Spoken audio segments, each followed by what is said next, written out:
Les youtubeurs sont-ils les nouveaux pros du cinéma? Entre Michou qui présente le premier épisode de sa série en salle, Mr V à l'affiche du film Mac Walter et Squeezie qui balance une vidéo concept au budget faramineux, 700 000 € quand même, ce mois de septembre nous donne de quoi nous interroger. Pourquoi est-ce que les frontières qui existaient autrefois entre l'audiovisuel et les influenceurs sur les réseaux sociaux sont de plus en plus floues? Qu'est-ce qui fait que les professionnels du cinéma recherchent aujourd'hui les opportunités de collaborer avec les youtubeurs? Longtemps concurrents, pas les mêmes publics, pas les mêmes formats, pas les mêmes modèles économiques, ces deux mondes semblent aujourd'hui devenus partenaires. Quels sont les bénéfices et les limites de cette alliance?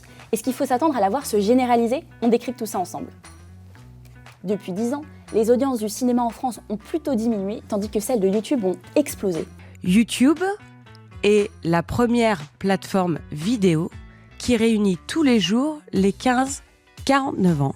C'est Médiamétrie qui le mesure, que nous avons 42,6 millions d'utilisateurs chaque mois en France. C'est énorme. Alors, qu'est-ce qui fait le succès des créateurs de contenu? Ce qu'on peut commencer par dire, c'est que le cinéma a toujours fait rêver énormément de jeunes. N'ayant pas forcément leurs entrées en studio, certains ont décidé de se lancer sur YouTube, souvent pour faire des vidéos drôles. C'est le raisonnement du studio de production Bagel lancé en 2012. La chaîne convainc Canal+, qui accepte de la soutenir, et moins d'un an après, elle a dépassé le million de followers sur Internet. Elle a par exemple contribué à lancer Natou et Mr V. Que faire face à la prophétie? Ce qui était autrefois considéré comme du contenu amateur s'est professionnalisé. Images léchées, narration maîtrisée, nouveaux concepts ambitieux. Bref, on est passé de jeunes qui faisaient des vidéos dans leur chambre pour passer le temps à de véritables professionnels de la vidéo. Et ça donne des belles histoires. Par exemple celle de Grégoire Ludig et David Marcel, les créateurs de Palmacho. Les deux amis ont commencé par écrire des sketchs sur YouTube avant d'animer une émission à la télé, et puis finalement d'écrire et de jouer dans leur propre film. La folle histoire de Max et Léon est diffusée en 2016 et elle prend la tête du box-office français la semaine de sa sortie. On vous envoie en Syrie. Nous, tout ce qui est charpente... On peut aussi parler de Jonathan Cohen. Il incarne Serge le Mytho dans la série Bloqué sur Canal+, qui contribue à le faire connaître. Aujourd'hui, c'est un acteur reconnu et populaire sur la scène française. Autre exemple marquant plus récent, c'est Kaizen, le documentaire d'Inoxtag, projeté au cinéma et vu par 340 000 spectateurs en 2 jours. On a un problème, je crois. Les youtubeurs les plus suivis sont devenus de véritables stars. En France, Thibaut InShape, Squeezie ou encore Michou sont capables de mobiliser des communautés immenses. Quand un de ces concepts fonctionne auprès de sa communauté, ça permet à un influenceur de le pousser très loin. C'est par exemple le cas de Mr V. Très bien tout à fait. On sait très bien. On connaît tout. Il a créé le personnage de Mac Walter dans une de ses vidéos en 2015. Le premier court-métrage cumule plus de 15 millions de vues. Le youtubeur produit donc 2 autres volets qui marchent aussi très bien et il finit par en faire un vrai film disponible depuis le 12 septembre sur Amazon Prime. Mac Walter, sortez du véhicule, les mains sur la coque. Il faut aussi dire que les youtubeurs se sont progressivement transformés en véritables entrepreneurs du divertissement. Certains créent même leur propre société de production pour gagner en indépendance. C'est par exemple le cas de Seb avec Olibrius.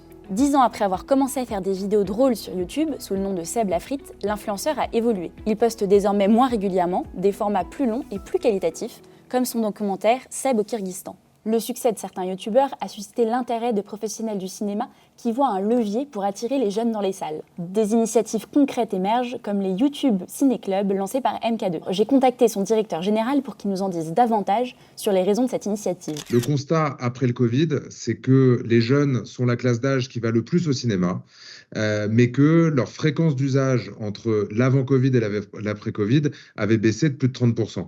Et donc, pour augmenter les spectateurs jeunes et occasionnels qui viennent au cinéma, on avait envie d'y amener aussi des gens qui sont au milieu de leur carrefour d'audience. Et puis, on constatait aussi dans la rencontre qu'on a eue avec YouTube que les formats étaient à la fois de plus en plus longs, de plus en plus qualitatifs. Et puis, ça part aussi d'une idée, c'est que le cinéma existe depuis maintenant près de 130 ans, si je ne dis pas de bêtises, que les frères Lumière ont à la fois inventé le cinéma en tant qu'art, mais aussi le cinéma en tant que lieu. Et le cinéma en tant que lieu, à mon sens, c'est un endroit qui permet au public de se retrouver en communauté et de rire et pleurer ensemble face à une œuvre audiovisuelle.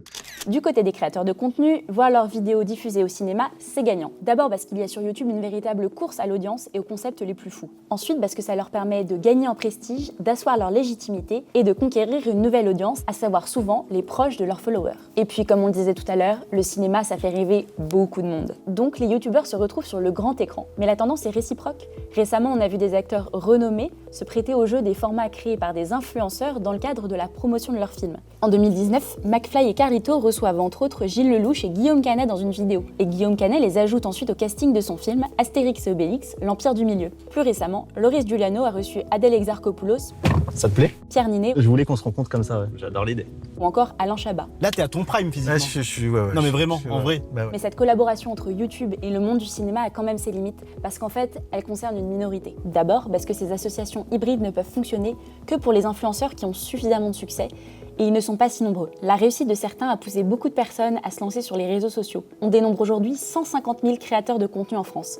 Résultat, forcément, c'est plus difficile de se distinguer. Et selon la dernière étude annuelle de Reach, 66% de ceux-ci gagnent moins de 5 000 € par an. Autrement dit, très peu ont les moyens de franchir le cap vers le cinéma, ou même celui de suivre la surenchère à la vidéo la plus improbable, la plus chère, avec le casting le plus fou. Et même pour les gros influenceurs, il y a des contraintes. La chronologie des médias, imposée par le Centre national du cinéma, encadre strictement la diffusion de contenu web en salle. Maximum 500 projections, pour 48 heures seulement, avec un visa exceptionnel requis. Et les écarts peuvent coûter cher. Ça a par exemple été le cas pour Kaizen, qui aurait été diffusé 800 fois en salle selon les chiffres des Échos. Face à la forte demande, les séances initialement prévues ont affiché complet en quelques heures. Certaines salles auraient alors programmé de nouvelles séances sans solliciter le distributeur, et MK2 a risqué une amende de 45 000 €.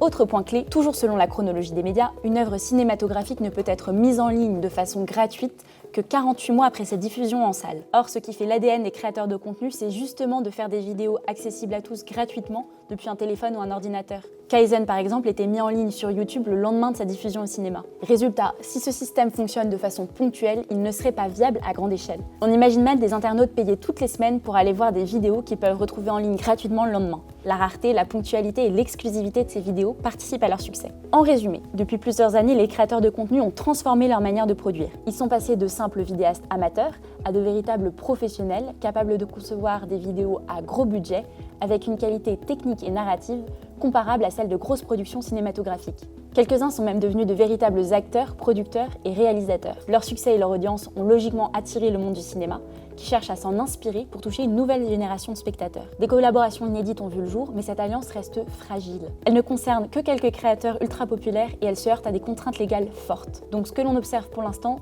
c'est surtout une série de coups d'éclat, pas une révolution du secteur.